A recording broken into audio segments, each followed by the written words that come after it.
Good morning student. Solution का part number 16 आपके पास। Last वाले 15 नंबर भाग में आपसे प्रश्न पूछा गया था कि जल का हिमांक केल्विन में कितना होता है। का आंसर था 273 केल्विन। आंसर है 273 केल्विन। आज के वीडियो का क्वेश्चन है कि H3PO3 की संयोजकता कितनी होती है।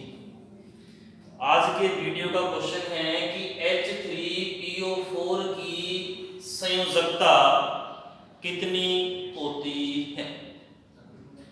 जैसा कि आपको पता है कि आज आपका मैथ बायो का पेपर है, अपलोड हो जाएगा 10:30, और इसी प्रकार से आने वाले शनिवार को आपका केमिस्ट्री का एग्ज़ाम है। उस एग्ज़ाम में केमिस्ट्री के जितने भी पार्ट पढ़ाए गए हैं सॉल्यूशन के 1 नंबर भाग से लेकर 16वां और उसके बाद 17वां भाग भी कल अपलोड हो जाएगा, उसमें से आपका पेपर आएगा। टॉपिक में आगे बढ़ते हैं। टॉपिक चल रहा था हिमांक अवनमन।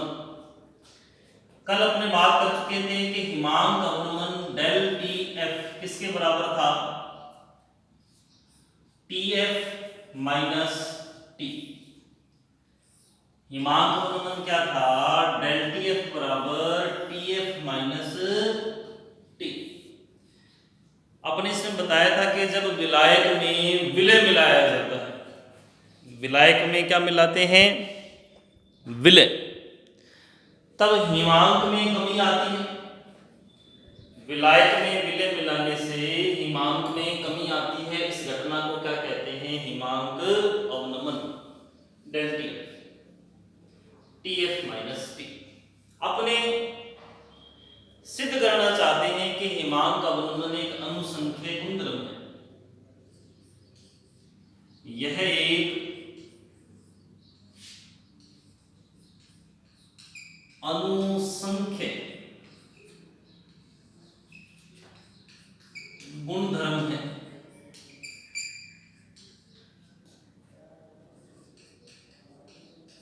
सिद्ध करने के लिए, सिद्ध करने के लिए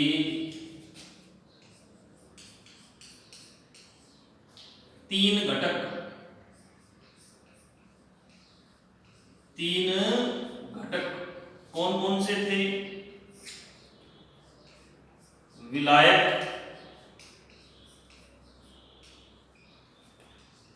विलयन फर्स्ट, विलायक विलयन फर्स्ट और विलयन सेकंड का उपयोग करेंगे। विलायक का, विलयन फर्स्ट का और विलयन सेकंड का उपयोग करेंगे और मान के चल रहे हैं कि सेकंड वाले विलयन की सांद्रता क्या है जी, उच्च। इसने लास्ट टॉपिक ढंग से समझा होगा, कवथनांक उन्नयन तो से ये समझने में जोर नहीं आएगा। 3 घटक लिए, विलायक है, विलयन फर्स्ट है और विलयन सेकंड। अपने इन घटकों के वाष्प दाब और हिमांक यानी कि ताप के में संबंध स्थापित करेंगे। घटक कौन से हैं, 3। कौन कौन से हैं, एक तो विलायक है, एक विलयन फर्स्ट है और विलयन सेकंड। विलायक का वाष्प दाब क्या था, पीयू। विलयन फर्स्ट का वाष्प दाब P1, विलयन सेकंड का वाष्प दाब P2। विलायक का Pu है, विलयन फर्स्ट का P1 है, विलयन सेकंड का P2। ऐसे ही हिमांक, विलायक का हिमांक TF विलेन फर्स्ट का हिमांक T1 और विलेन सेकंड का हिमांक T2। फिर आप ये भी जानते हैं कि वाष्प दाब किसका ज्यादा होगा, विलायक विलेन फर्स्ट और विलेन सेकंड में से। वाष्प दाब के बारे में आपने पढ़ा था कि विलायक में विलय मिलाने से वाष्प दाब में क्या आती है, कमी। यानी कि विलायक का वाष्प दाब ज्यादा है विलेन फर्स्ट से और फर्स्ट का ज्यादा है किससे, सेकंड से। आपको अच्छी तरह से याद होगा कि जब विलायक में विलय मिलाया जाता है तब वाष्प दाब में कमी आती है। इस घटना को वाष्प दाब अवनमन कहते हैं। अपने मान के चले हैं कि विलेन सेकंड की सांद्रता ज्यादा है, यानी कि विलेन सेकंड में विलय ज्यादा है, अतः इसका वाष्प दाब कम होगा, सबसे कम, और सबसे ज्यादा विलायक। ऐसे हिमांक के बारे में कल बात की थी कि जब विलायक में विलय मिलाया जाता है तब हिमांक में कमी आती है। जब विलायक में विलय मिलाया जाता है तब हिमांक में कमी आती है। इस घटना को हिमांक अवनमन कहते हैं। मतलब विलायक का हिमांक ज्यादा है किससे, विलेन फर्स्ट से, और विलेन फर्स्ट का ज्यादा है किससे, विलेन सेकंड से। होगी बात के लिए। ये जो तीन घटक हैं, इन तीन घटकों के वाष्प दाब और हिमांक में संबंध स्थापित कर रहे हैं। क्यों कर रहे हैं, क्योंकि हम पहले सिद्ध कर चुके हैं कि वाष्प दाब एक अनुसंख्यक गुणधर्म था, और अब चाहते हैं सिद्ध करना किसको, हिमांक को, कि ये भी अनुसंख्यक गुणधर्म है। अगर अपने वाष्प दाब का हिमांक के साथ संबंध स्थापित कर दें तो फिर हिमांक भी क्या हो जाएगा, अनुसंख्यक गुणधर्म। संबंध स्थापित करने के लिए अपने को तीन घटक का उपयोग करना पड़ा। किस किस का उपयोग करना पड़ा, विलायक का, विलेन फर्स्ट का और विलेन सेकंड का। फिर जैसे क्वथनांक गुणन में ग्राफ बनाया था, यहां भी वैसे एक ग्राफ बना। ग्राफ बनाने के लिए अपने इस प्रकार से रिलेशन बनाते हैं। इस अक्ष पर तो है वाष्प दाब, यहां ले लो ताप कह लो या हिमांक कह लो, एक ही बात है। हिमांक कह लीजिए या ताप कह लीजिए, एक ही बात है। तीन घटक हैं,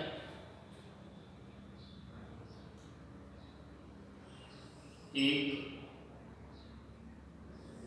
दो, तीन।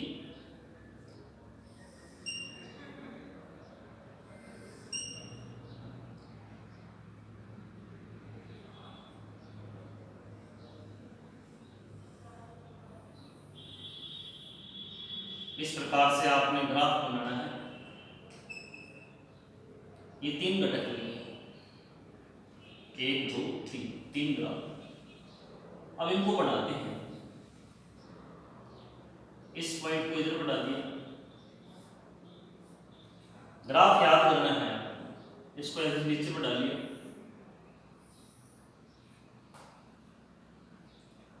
अब ये वाष्प दाब सबसे ज्यादा किसका था, विलायक का, तो यानी कि ये वाला पॉइंट क्या हो गया, पीओ। ये आ गया वाष्प दाब पीओ। ये वाला क्या बन गया, P1, और ये क्या बन गया, P2। इस तरफ जा रहे हैं तो ताप बढ़ रहा है, हिमांक बढ़ रहा है। सबसे ज्यादा कौन सा है, TF, उससे कम T1, और उससे भी कम क्या है, T2। पॉइंट ये नाम दे दो, A, B, C, D, E। अब इस ग्राफ में देखें ध्यान से, त्रिभुज ACD और त्रिभुज ABE दो हैं। एक तो है त्रिभुज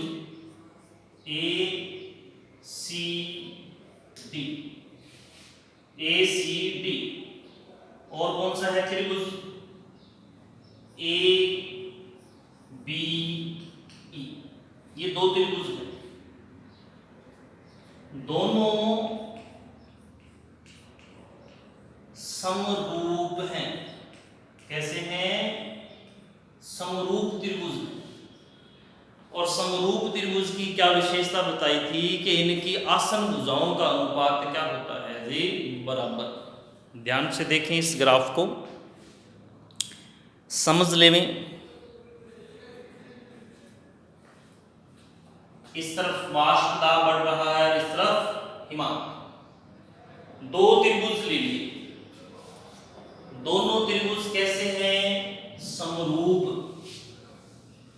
और समरूप त्रिभुज की विशेषता क्या बताई थी? समरूप त्रिभुज में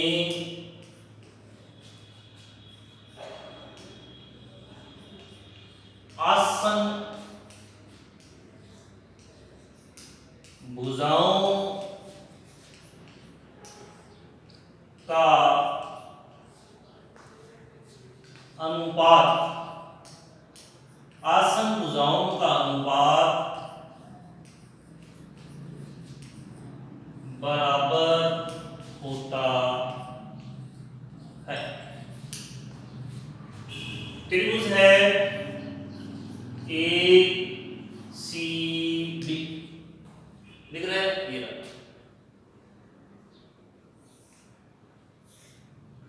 ये त्रिभुज ACD। और कौन सा त्रिभुज है? ABE। ABE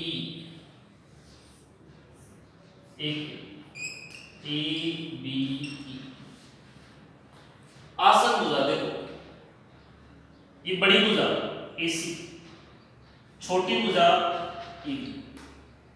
बड़ी भुजा तो कौन सी है? AC और छोटी भुजा कौन सी है? AB।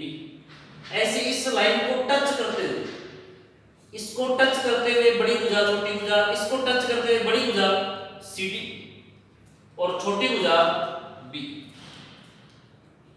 क्या है? इन दोनों त्रिभुजों से पता चला कि बड़ी भुजा AC बटे में छोटी भुजा EB, बड़ी भुजा AC बटे में छोटी भुजा AB बराबर होगी बड़ी भुजा। लेकिन इस लाइन को टच करे, इसको ये टच कर रहा है, तो ये बड़ा भाग और ये क्या है? छोटा भाग। तो बड़ी भुजा CD और छोटी भुजा B। बड़ी भुजा CD और छोटी भुजा BE। AC को पढ़ो, इधर पढ़ लेते हैं। A का मतलब PO, C का मतलब P2, AB का मतलब PO, B का मतलब P1। यानी कि PO माइनस P2 बटे में PO माइनस P1 बराबर है CD। ये रहा CD, ऐसे आ जाओ CD। D का मतलब क्या है? TF। C का मतलब क्या है? T2। BE, E का मतलब तो क्या है? वही TF और B का मतलब क्या है? T1। तो यानी कि TF माइनस T2 बटे में TF माइनस T1। दोबारा समझ ले। AC, ये रहा AC, A इधर आ गया, PO, C आ गया P2। AB, A का PO, B का PO। इधर से CD, D का मतलब TF, C का मतलब T2। BE, E का मतलब TF, B का मतलब T1। रख दिए। अब देखो ये क्या बन गया? वाष्प दाब अवनमन। और ये क्या बन गया? हिमांक अवनमन। यानी कि हिमांक अवनमन डेल्टीएफ समानुपाती किसके है? वाष्प दाब के। ग्राफ से जानकारी मिलती है कि हिमांक अवनमन